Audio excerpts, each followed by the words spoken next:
आपको बेसिक से पढ़ना बहुत ही जरूरी है।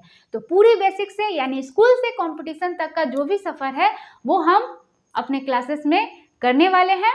तो चलिए आज के सेशन को ज़्यादा ना बोलते हुए स्टार्ट करते हैं। सेंटेंस क्या है? सेंटेंस दो पार्ट में मिलके बने होते हैं।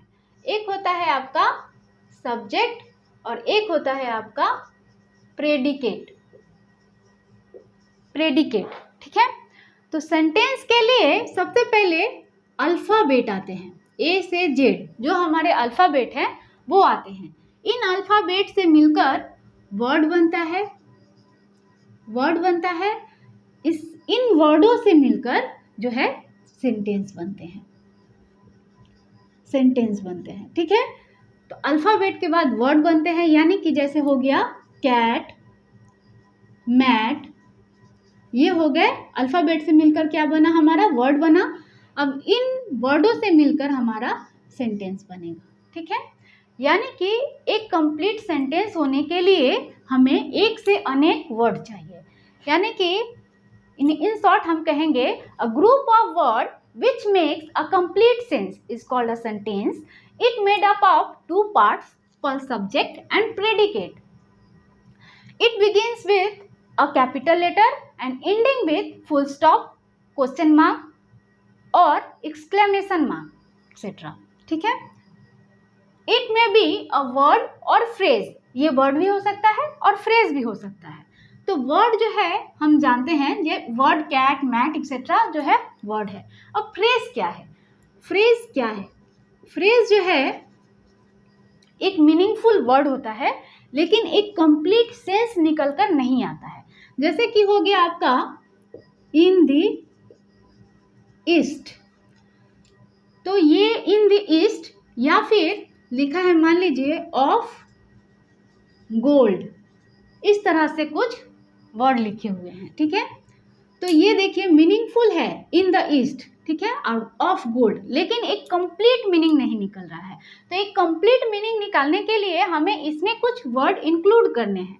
जैसे कि हम लिखेंगे sun rises in the east, sun rises in the east. अब देखिए एक कंप्लीट सेंस निकल के आया। तो इस तरह से सेंटेंस बन गया ये। ठीक है।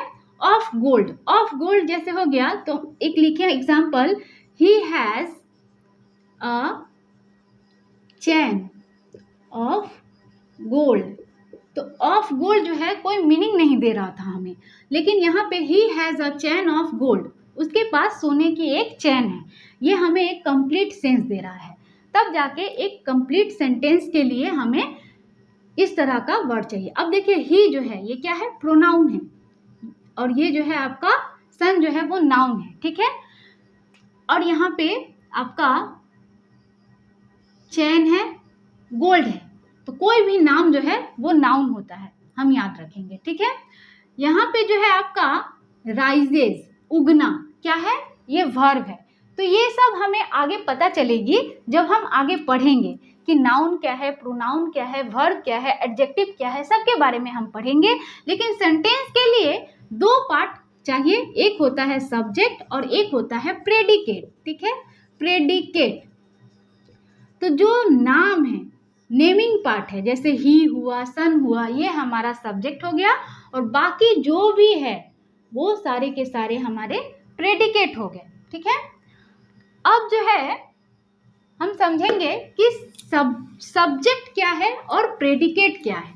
अब हम पढ़ेंगे सब्जेक्ट के बारे में कि सब्जेक्ट क्या है। Subject is a naming part of a sentence about which something is said और रिपोर्टेड। यानी कि सब्जेक्ट जो है वो नेमिंग पार्ट है। जैसे एग्जाम्पल देखिए आपका, Ram is a good boy. ठीक है। ये एक सेंटेंस है। तो Ram is a good boy, इसमें देखिए नेमिंग पार्ट है राम। ठीक है। राम यही सब्जेक्ट है हमारा। तो subject is a naming part of a sentence about which something is said और रिपोर्टेड, जिसके बारे में कुछ कहा जाता है।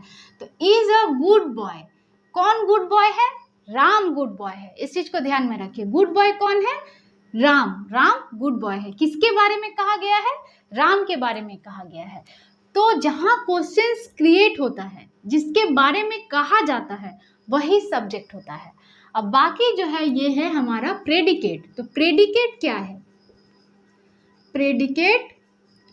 Predicate is that part of a sentence which speak about the subject.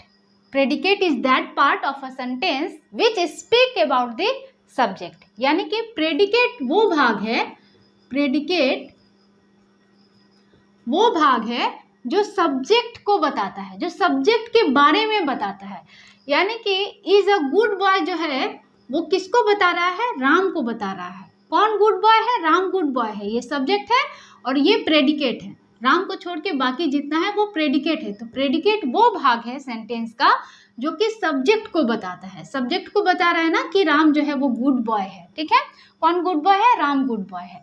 तो यही होता है एक सेंटेंस जो है दो भागों में मिलके बना होता है, एक सब्जेक्ट और एक प्रेडिकेट। अब जो है सेंटेंस, काइंड्स ऑफ सेंटेंस हम पढ़ेंगे कि सेंटेंस को कितने भागों में बांटा गया है। सेंटेंस को बाय पर्पज जो है 4 भागों में बांटा गया है। पहला है आपका डिक्लेरेटिव सेंटेंस, डिक्लेरेटिव या फिर असर्टिव हम बोल सकते हैं। असर्टिव सेंटेंस, डिक्लेरेटिव या फिर असर्टिव, ये क्या है? A statement. स्टेटमेंट होते हैं इनमें। एग्जाम्पल देखिए, जैसे Ram is a good boy. Ram is a good boy. ठीक है, सिंपल सेंटेंस है, स्टेटमेंट है, Ram is a good boy. तो ये डिक्लेरेटिव या फिर असर्टिव सेंटेंस है जो कि सिंपल सेंटेंस होता है। दूसरा जो है आपका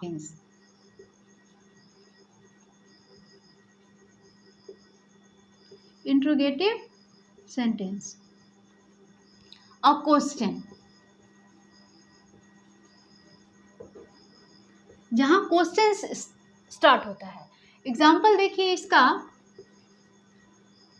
कि वेयर डू यू लिव? तुम कहाँ रहते हो? ठीक है, यहाँ क्वेश्चन स्टार्ट हो रहा है। तो इंट्रोगेटिव सेंटेंस जो है क्वेश्चंस क्रिएट करता है। तीसरा जो है आपका वो है इम्पेरेटिव सेंटेंस।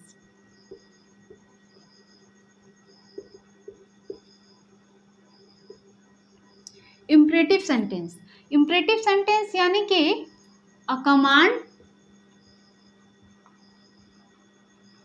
या फिर रिक्वेस्ट हम कह सकते हैं।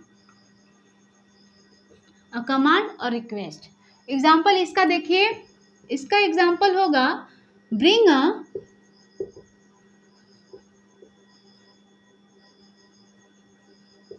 Glass of water. ठीक है, पानी लाने के लिए बोल रहा है, ऑर्डर दे रहा है। ठीक है, इम्परेटिव सेंटेंस जो ऑर्डर दे या फिर रिक्वेस्ट करे। चौथा जो है आपका वो है एक्सक्लेमेटरी सेंटेंस।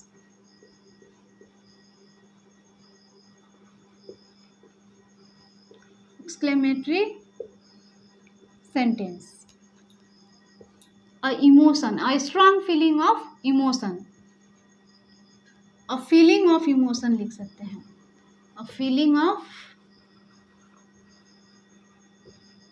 इमोशन। ठीक है, एग्जाम्पल इसका होगा व्हाट अ सेम, यहाँ एक्सक्लेमेशन मार्क होगा।